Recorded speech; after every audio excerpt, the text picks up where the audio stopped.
ইউনূসের সারা পৃথিবীতে এমন এনকোয়ারি শুরু হবে ও কোথায় কি করেছে না করেছে, এগুলো আস্তে আস্তে আস্তে আস্তে শোনেন, পতন যখন হবে তখন একটু ভয়ঙ্কর লেভেলের হবে। এইটা একটা ভয়ঙ্কর বিস্ফোরা এবং এইটাকে রিমুভ করতে হবে। আমি আপনাদেরকে আজকে একটা চাঞ্চল্যকর তথ্য দেই। তথ্যটা আমি লোকটার নাম আমার যে ব্যাগের ভিতরে আমার নোট করা ছিল, তো যাক, নাম না বলেও আমি প্রশ্ন বলতে পারি। সেটা হচ্ছে আমার একটা সূত্র আমাকে হঠাৎ করে ফোন করে, এবং আমি আসলে আননোন মানুষের ফোন এগুলো আমি সাধারণত রিসিভ করি না যদি আমার স্ট্রং রেফারেন্স না থাকে। তো আমাকে আমার একটা ইউরোপিয়ান সোর্স আমাকে বলল যে তোমার সাথে একজন একটু দেখা করতে চায় সেন্ট্রাল লন্ডনে, তুমি একটু তার সাথে মিট করো এতটা সময়। আমি তখন মাত্র ভারত থেকে ফিরেছি, এটা 2 দিন আগের ঘটনা। আমি সেন্ট্রাল লন্ডনে, আমার এই কথাটার সাথে ওই যে তুলসী গাবার্ড এগুলো আমি কিভাবে আনছি আপনি একটু দেখবেন, একটা একটা করে একটু বুঝতে হবে। তো আমি তখন যাই মিট করতে যাওয়ার পরে আমার এই সোর্সটা আমাকে একটা লম্বা সময় আমাকে কিছু ব্রিফ করে। সেটা হচ্ছে যে বাংলাদেশে কি হচ্ছে, কি হতে যাচ্ছে, প্ল্যানটা কি হতে পারে, কারা কারা পেছনে কাজ করছে, অনেকগুলো তথ্য আমাকে দেয়। এর মধ্যে একটা চাঞ্চল্যকর অনেকগুলো তথ্য যেগুলো আমি এখানে শেয়ার করব না, এগুলো আমার শেয়ার করবার প্রয়োজনও নেই। একটা তথ্য আমি যেটা পাবলিক করব সেটা হচ্ছে ইউক্রেনে যে অস্ত্রগুলো সাপ্লাই দেওয়া হয়েছিল ওই সময়টাতে, তার একটা বড় অংশ আমি ঠিক বলবো না, একটা অংশ প্রায় 10,000-এর মতো অস্ত্র, কালাশনিকভ, অটোমেটিক কিছু রাইফেল, AK-47, এগুলো মায়ানমার হয়ে বাংলাদেশে ঢোকে। বাংলাদেশের একটা এমবেসি, মাথা রাখতে হবে যে এটা একটু বলে রাখা ভালো যে ভারত এমবেসি না, মানে ইন্ডিয়ান এমবেসি না, অনেকে হয়তো বা ভাববে। ইন্ডিয়া ছাড়া বাংলাদেশের আরেকটা এমবেসি আমার একটা সোর্সকে এই ব্যাপারে পরিষ্কারভাবে জানিয়ে দেয়। এই এই অস্ত্রটা ঢোকে হচ্ছে আফটার দ্য ইলেকশন। কেমন এই তথ্যটা তারা পায় এবং এবং নিশ্চিতভাবে বলে ইলেকশন মানে 2024-এর যে ইলেকশন, 2024-এর যে ইলেকশন, সেই ইলেকশনের পরে বাংলাদেশে এই অস্ত্রগুলো ঢুকতে থাকে। আপনি কিন্তু একটু খেয়াল রাখবেন, মাথা রাখবেন যে ইউক্রেনে আসা অস্ত্র ব্ল্যাক মার্কেট দিয়ে এসে বাংলাদেশে ইলেকশনের পরে ঢুকেছে। আমি কিন্তু হেজিপেজি টাইপের লোকের কথা এখানে রেফার করছি না। ডিপ্লোম্যাট যার সাথে আমার দেখা হয়েছে, যার সাথে আমার লন্ডনে দেখা হয়েছে, তিনিও একজন ডিপ্লোম্যাট, অত্যন্ত আমি মনে করি সিগনিফিকেন্ট, এবং আমার সাথে দীর্ঘ আলাপ হয়েছে, কথাবার্তা হয়েছে। তো আমাকে তখন বলেছে যে আমরা কিন্তু এটা তখন আমাদের যে সোর্স আছে বাংলাদেশে তাকে আমরা জানিয়েছি। তিনি আমাকে নাম ঠিকানা সহ তিনি আমাকে বলেছেন। এর মধ্যে আরেকটা ব্যাপার, সেটা হচ্ছে বলে রাখা ভালো যে পাকিস্তান একটা লম্বা সময় ধরে বাংলাদেশের বিভিন্ন প্রকিউরমেন্টে তারা টেন্ডার সাবমিট করত। এই যে আপনি পাকিস্তানের লাফালাফিগুলো দেখেন না, পাকিস্তান বাংলাদেশে অস্ত্র বেচার জন্য বেশ কিছু টেন্ডার দাখিল করেছিল, যেটা আমার কাছে আছে এই মুহূর্তে। আমি অনেক কিছু ডকুমেন্টস গুলো পেয়েছি, একটার সাথে আরেকটা রিলেটেড। তো ইউরোপ থেকে অস্ত্র এমন না যে এগুলা কিন্তু গোনা অস্ত্র, একটা অস্ত্র আপনার 10,000 অস্ত্র বাংলাদেশে চলে আসবে আর ইউরোপিয়ান ইউনিয়ন ব্ল্যাক মার্কেট দিয়ে সেটা চলে আসবে আর আমরা জানবো না, বা ইউরোপিয়ান ইউনিয়নের নেতারা জানবে না, তাদের গোয়েন্দারা জানবে না, এমন হতে পারে। ফলে এই কথাটা আপনাকে আমি কেন বললাম, মানে পরবর্তী সময় বাংলাদেশ সরকার কি পদক্ষেপ নিয়েছে সেই আলোচনাতে আমি আপনার সাথে এখানে যাচ্ছি না, সেটা আলাদা বিবেচনা। বাংলাদেশ সরকার সেটা কিভাবে দেখেছে, কিভাবে ঠেকানোর চেষ্টা করেছে, এটা আরেকটা লম্বা হিস্টোরি। চেষ্টা করেছে, পেরেছেও। তখনকার সরকার কি জানতো? তখনকার সরকারের কাছে এই খবরটা গিয়েছিল, সরকার এটার জন্য সিরিয়াসলি মুভ করেছে। আর এরপরে কি হয়েছে সেটা নিয়ে আমি আলোচনাটাতে যাব না, আসলে নানান কারণে আমি যাব না, স্ট্র্যাটেজি কারণে আমি যাব না। কিন্তু এখানকার একটা বড় অস্ত্র এই 5ই অগাস্টে ব্যবহার করা হয়েছে, এটা জেনে রাখা ভালো। কেমন ওই অস্ত্র চালানটা কিভাবে স্টপ করা হয়েছিল মিয়ানমার থেকে, মিয়ানমারের যে এই যে রাখাইনের যারা আছে তাদের কারা কারা সেখানে জড়িত ছিল, মোটামুটি আমার একটা সিনোপসিস আমার কাছে আছে। আচ্ছা, কিন্তু আমি যে প্রসঙ্গটাতে এই সোর্সের কথাটা আপনাকে আমি বললাম, জেলেনস্কিকে এইভাবে ভরা রাস্তাতে অপমান করবার পর ইউরোপিয়ান ইউনিয়ন কিন্তু পরিষ্কারভাবে ইউক্রেনের সাথে দাঁড়িয়ে গেছে। জি, অর্থাৎ এইটা পরিষ্কার যে আমেরিকান এই নীতির সাথে ইউরোপিয়ান ইউনিয়ন নাই, এবং নাই। ইউরোপিয়ান ইউনিয়ন ইউক্রেনের ঘাড়ে ভর দিয়ে একটা যুদ্ধ লাগাতে চায়। এই গোষ্ঠীটাই, এই সেম গোষ্ঠীটাই একটা স্ট্র্যাটেজিক্যাল কারণে ইন্ডিয়ার যে স্ট্যান্ডটা ছিল বা রাশিয়ার যে স্ট্যান্ডটা ছিল বাংলাদেশের ব্যাপারে, এই দুটা স্ট্যান্ড তারা অপোজ করেছিল। এই কারণে অপোজ করেছিল যে বাংলাদেশ সরকার বাংলাদেশ সরকার একটা মানে এই ইউক্রেন যুদ্ধ বা এগুলো নিয়ে বাংলাদেশ সরকারের একটা ভূমিকা ছিল। তারা আসলে যুদ্ধ না, যদিও বাংলাদেশ সরকার is not a part of war, ওইখানে সিগনিফিকেন্ট কোনো ভূমিকার জায়গাতে না, কিন্তু ইউরোপিয়ান ইউনিয়ন কোনো না কোনো কারণে গভর্নমেন্ট পরিবর্তনের জন্য মেকানিজম শুরু করে দিয়েছিল। এবং তাদের একটা বড় রকমের শত্রু, মানে যাদেরকে অপছন্দ করে, টার্কি, এই টার্কিকেও তারা এই লিগে নিয়েছিল এই ঘটনাতে। এবং Turkey was a part of a plan, টার্কির পার্ট অফ এ প্ল্যান। এবং এই ইউরোপিয়ান ইউনিয়নের সাথে ভালো সম্পর্কের কারণে সাম্প্রতিক সময় আপনি দুইটা ঘটনা আপনার সামনে আপনি দেখেছেন। একটা হচ্ছে যেটা ইউনুসের পক্ষে গেছে, একটা হচ্ছে ভলকার ট্যুরকে দিয়ে একটা ফরমাইশি রিপোর্ট লেখানো, আরেকটা হচ্ছে অ্যান্টোনিও, নাম কি লাস্ট নেম কি, গুন্টারেস মনে হয় নাকি, Antonio Guterres, Guterres, Antonio Guterres. Antonio Guterres, এই গুতারেসকে তারা বাংলাদেশে এনেছে। এই ভ্রমণটার লক্ষ্য ছিল যে বাংলাদেশের সিচুয়েশন স্টেবল আছে, জাতিসংঘ বাংলাদেশে এসেছে, ফলে সরকার এক ধরনের বৈধতা পেয়েছে, এই সরকার ইজ ওকে, রোহিঙ্গাদের ব্যাপারে খুবই ভালো পদক্ষেপ নেওয়া হচ্ছে। এইটা একটা আমি যে বারবার বলেছি, লামিয়া মোর্শেদ একটা টানা চেষ্টা করে নানান ধরনের যোগাযোগের মাধ্যমে এইটা আনতে সক্ষম হয়েছে, এবং এই ভ্রমণটা তাকে একটা লিগ্যালিটি দেওয়ার চেষ্টা করা হয়েছে যে সে শক্তিশালী আছে অনেকটা, আমেরিকাকে দেখিয়ে দেওয়ার জন্য। বুঝতে পারছেন? এটা আমেরিকার প্রতি এই যে আমি এগুলো কথাবার্তা বলছি না, অনেকে আমাদের যারা নেতাকর্মীরা আছে বা আমাদের যারা সমর্থকরা আছে, তারা কিন্তু উন্মুখ হয়ে আছে আমি কখন বলবো যে প্রধানমন্ত্রী কবে দেশে ঢুকবে, তিনি কয় তারিখে দেশে ঢুকবে, মানে ওনারা আসলে কথা শুনতে চান। একেবারে আমি যদি বলি যে ভাই ঈদের পরে এত তারিখে ঢুকবে, ওনারা এটা শুনতে চান। কিন্তু আমি এটাও, আমি তাদেরকে আন্ডারএস্টিমেট করি না, আমি এটাও মনে করি যে যারা আমাদের নেতাকর্মীরা আছে, জয় বাংলা, জয় বাংলা নেতাকর্মী, বাংলাদেশের মুক্ত বুদ্ধির কিন্তু বিভিন্ন ভাগ আছে। একটা হচ্ছে সরাসরি আওয়ামী লীগ রাজনীতি করে, আওয়ামী লীগের কর্মী, এরকম একটা অংশ আছে। আরেকটা অংশ আছে মুক্তিযুদ্ধ, মুক্তি বুদ্ধির, তারা যে নট নেসেসারিলি আওয়ামী লীগকে সবসময় মানে সাপোর্ট দিয়েছে এরকম না, কিন্তু তারা মুক্তিযুদ্ধের পক্ষে। আর আরেকটা অংশ আছে যে যারা লাল বাহিনী হয়েছিল এখন আবার ঠিক জায়গাতে ইতিহাসের সঠিক রাস্তাতে চলে এসছে।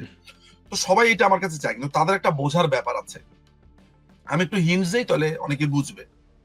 ধরা যাক ইসমাইল ভাইকে আমি কানাডা চেম্বার অফ কমার্সের চেয়ারম্যান বানাবো, আমার সেই ক্ষমতা আছে, ঠিক আছে?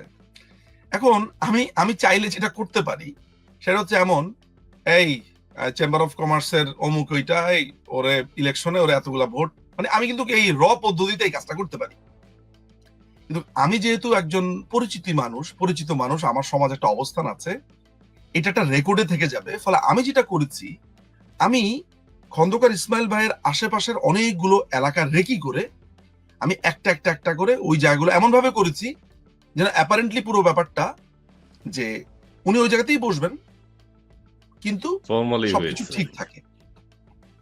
তো এই যে জঙ্গিবাদ বাংলাদেশে মাথাচাড়া দিয়েছে, যারা জঙ্গিবাদ বিরোধী রাষ্ট্ররা আছে বিভিন্ন দেশে সারা পৃথিবীর, তারা এটা বুঝতে পেরেছে যে ওই যে হিরোশিমাতে বোমা ফালানোর পরে এটা আমরা কি করলাম, তো দেখা যাচ্ছে যে একবারে ভয়ঙ্কর জায়গাতে এই দেশকে, এবং এখানে অনেকগুলো দেশ এমন ভাবে ক্ষতিগ্রস্ত হয়েছে যেই দেশের সাথে আবার ইন্টারডিলেটেড ভাবে পশ্চিমাদের যথেষ্ট শক্তির ব্যাপার স্যাপার আছে, তাদের ব্যালেন্সের ব্যাপার স্যাপার আছে।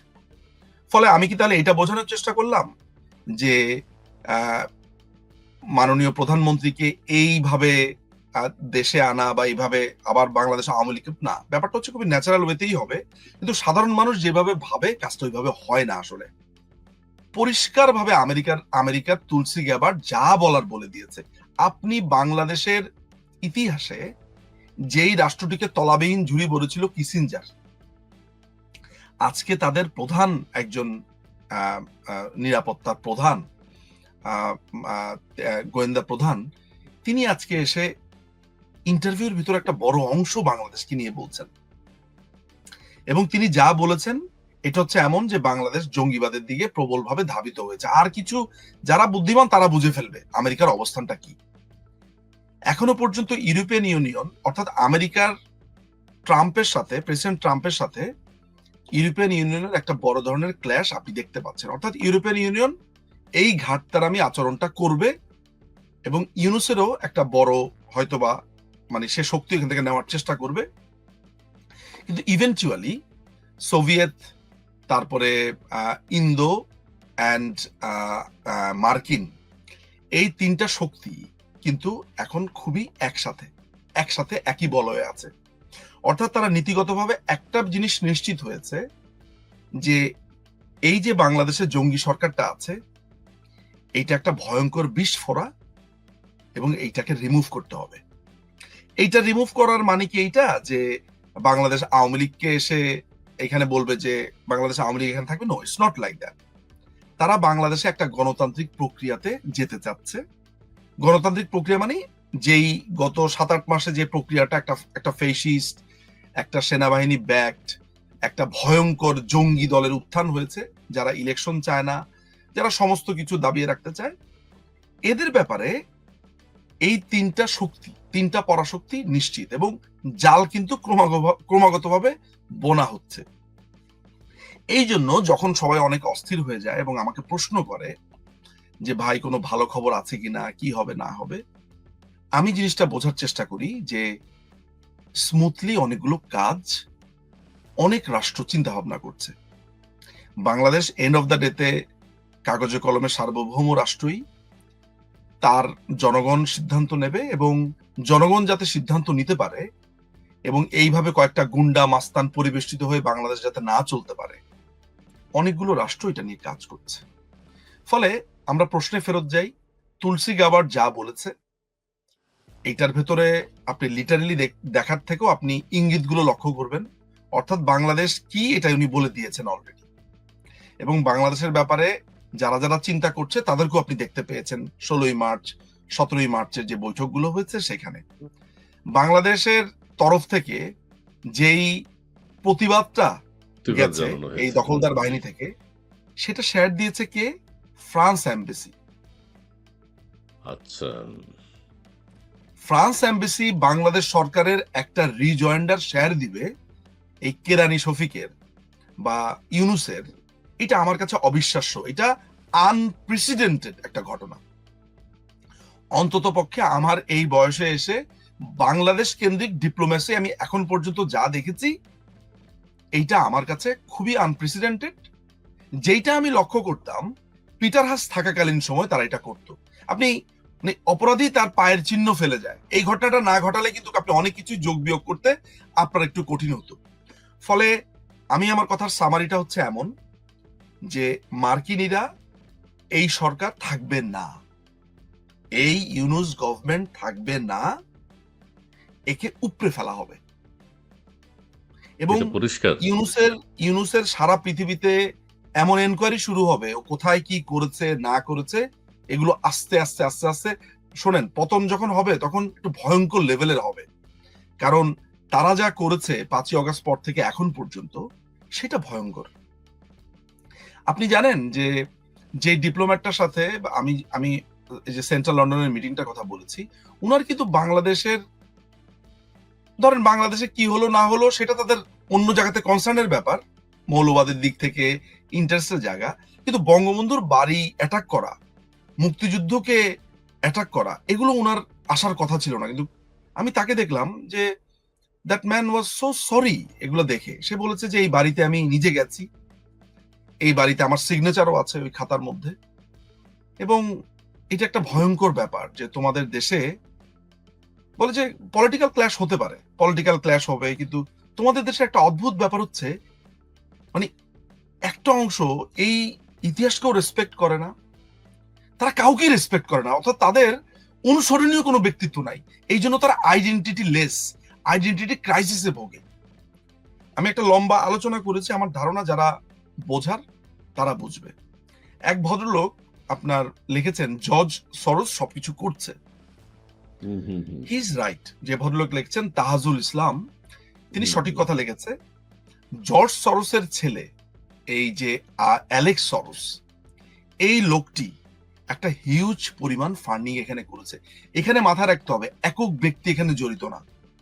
এবং আমার সোর্স আমাকে পরিষ্কারভাবে একটা কথা বলেছে, সেটা হচ্ছে 2023 সালের এপ্রিলের পরে মাহফুজ, আসিফ, নাহিদ এই তিনজন দোহাতে যায়। দোহা থেকে তারা মুভ করে হচ্ছে পাকিস্তানের করাচিতে। এবং আমাকে আরেকটা তথ্য দিয়েছে, যেটা আমি ফার্দার এনকোয়ারি করছি বলে আসলে আমি এটা নিয়ে লেখালেখি করিনি। তার দাবি মতে আজমি যে আছে, এই যে গোলাম আজমের ছেলে আজমি, আজমি কিন্তু পুরোটা সময় যে বলা হচ্ছে যে সে বন্দী ছিল, এইটা উনি আমার কাছে ডিনাই করেন। উনি বলে যে no, it's not true. Azmi একটা লম্বা সময় বাইরে ছিল, একটা সময় সে করাচিতে ছিল। তার কিছু আমাকে শেষ কিছু সোর্স কিছু ইনফরমেশন দিয়েছে, আমি এটা ভেরিফাই করছি।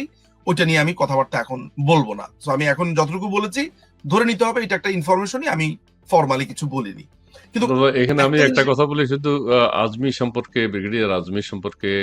যে কর্নেল হাসিন আছেন, তিনি বলেছেন যে ওই যে আয়নাঘর যখন উদ্বোধন হলো, তখন তিনি হাসিন সাহেব বলেছেন যে আজমি সাহেব তো বিরিয়ানি খেয়েছেন বা কিছু একটা খেয়েছেন, উনি সবসময় সবসময় বলছে উনি নাকি? এসি রুমে ছিলেন। এইটা আচ্ছা, কিভাবে হলো? তার মানে ঘটনা একটু জটিল সম্ভবত। আজমি সাহেব বিরিয়ানি খেয়েছেন, কাচ্চি খেয়েছেন বা কিছু একটা, মাঝে মধ্যেই কাচ্চি খেতেন, আর এসি রুমে তিনি ছিলেন। তিনি আয়না ঘরের কি বুঝবেন? এইটা এইটা এইটা নিশ্চিত থাকা যেতে পারে যে তার যে কান্না, তার যে ফেক কান্না, এগুলো কোনোটাই সত্যি না। আর হাসিনের ব্যাপারেও আসছি, আমি হাসিনের ব্যাপারেও আসলে দর্শকদের একটু জানার প্রয়োজন। বাট তার আগে এইটা ক্লিয়ার করে নেওয়া উচিত যে এই জায়গাটাতে, এবং এই যে আমরা শুনেছি যে এলজিবিটি যারা আছে, এলজিবিটি তাদেরকে নানানভাবে ফান্ডিং করা হয়েছে। দেখুন, আহ, মানে আপনাকে একটা জিনিস বুঝতে হবে, বাংলাদেশ আওয়ামী লীগের শাসন আমলে মুক্তবুদ্ধি, মুক্তিযুদ্ধ, প্রগতিশীলতার একটা চর্চা ছিল। আমি ব্যক্তিগতভাবে সবসময় মনে করতাম যে একজন ট্রান্সজেন্ডার বলেন, একজন ভিন্ন সেক্সুয়াল ওরিয়েন্টেশনের ব্যক্তি বলেন না কেন, এগুলাকে আমি ব্যক্তিগতভাবে একটু আম, দেখার চেষ্টা করতাম এইভাবে, মানবিকভাবে, যে স্বাভাবিক আমরা, যদিও ওইটাও স্বাভাবিক, একজন মানুষ যদি মানে ভিন্ন সেক্সুয়াল ওরিয়েন্টেশনের হয়, পশ্চিমা দেশে ওইটাই স্বাভাবিক, আমরাই বরঞ্চ ওটাকে অস্বাভাবিক মনে করি। আমি দেখার চেষ্টা করতাম পশ্চিমের চোখ দিয়ে। এবং এই যে হোচিমিন ইসলাম নামটা নিতেই হয়, এদেরকে এরা নানান সময় যখন বিপদ আপদে পড়তো, এদেরকে যখন মোল্লারা নানান রকমের কথাবার্তা বলতো, আমার তখন খারাপ লাগতো। আমার কাছে মনে হচ্ছে যে না, এদেরও এইভাবে তাদের উপরে অ্যাটাক, এগুলো অনুচিত। এই মানুষগুলো ভাবা যায় টাকা খেয়ে দেশে একটা অস্থিতিশীল পরিবেশ তৈরি করেছিল। এবং এই যে আসিফ মাহতাব উৎস নামে যে ছেলেটার কথা আপনি প্রায় শোনেন, হুম, যে হুম, হুম, আপনার ট্রান্সজেন্ডার শরীফা নিয়ে কথাবার্তা বলছে, হুম, হুম, হুম। ও ওদের পেরোলে ছিল। এটা আপনি জানেন? না, এটা জানেন না। ইন্টারেস্টিং ব্যাপার হচ্ছে, মানে ই- মানে গোয়েন্দা জালটা একটা বড় একটা ব্যাপার, যে এত হাত ঘুরে অনেককে দিয়ে কাজ করানো হয়, যে ও যে আসলে কার জালে হয়ে কাজ করছে, একটা সময় সে মনে করবে যে আমি মনে হয় সঠিক কাজটাই করছি। ধরা যাক উৎস এই ব্যাপারটা নিয়ে কেন সরব হলো, সে চিন্তা করছে যে আমি ইসলামের পক্ষে বলছি, এই করছি সেই করছি। তো তাকে তো উস্কে দেওয়ার লোক আছে, এই যে সে বিভিন্ন সেমিনার সিম্পোজিয়াম নানান ভাবে করেছে, এগুলোর তো লোক আছে, তাকে প্রমোট করার লোক আছে। তাকে যারা এসে ওই খোঁচাচ্ছে যে আপনি একটু বলেন, আপনি একটু বলেন, তারা কার হয়ে কাজ করে, আবার তাদেরকে যে খোঁচাচ্ছে তারা কাজ হয়ে কাজ করে, ফলে এটা একটা লম্বা লেয়ার আছে। এবং আসলে হয় কি, ওই যখন একটু বেশি মানুষ জেনে যায় বা অনেক কিছু সম্মুখীন হয়, তখন এমন একটা অবস্থা হয় কোনটা ছেড়ে কোনটা বলবো। এবং তখন এই পৃথিবীটাকে এমন ভাবে দেখার অবস্থা তৈরি হয় যে আসলে যা দেখি তাই বুঝি, মনে হয় যে এটা অমুক করাচ্ছে তমুক করাচ্ছে। আমার লাইফে আমি এমন সব অভিজ্ঞতার সম্মুখীন হয়েছি গত 7-8 মাস ধরে, যে এখন যদি ফেসবুকে আপনি হিরো আলম বারবার ফিরে আসছে, বা জায়েদ খানকে বারবার দেখানো হচ্ছে, এই দুজন কেন বারবার ফিরে এই স্ক্রিন দখল করছে, এই যে বারবার আমাদের নিউজ ফিডে ওরা দুজন আসছে, কেন আসছে? এইটাও ভাবার একটা ব্যাপার। বিশ্বাস করেন, ফেসবুক জানে কোন দেশে কাকে কখন কোনটা নিয়ে ব্যস্ত রাখতে হবে। ইউটিউব জানে কোনটা কখন কাকে ট্রেন্ডিং করতে হবে। এগুলো প্রত্যেকটা জিনিস একটা গভীর ক্ষমতাশালী লোকদের একটা হাতের অংশ। বিশ্বাস করেন ইসমাইল ভাই, আমার এই আজকের এই বক্তব্যটা অনেকের কাছে ডিফারেন্ট লাগতে পারে, মনে হতে পারে, অনেকে আমার যেহেতু আমাকে মনে করে যে নিজুম ভাই আসলে ফালতু কথা বলার লোক না, উনি বুঝেই কথা বলে, এটা এটা এটা আমার শত্রুরাও মনে করে। ফলে আমি যে কথাগুলো বলছি আমি তো বুঝে বলছি।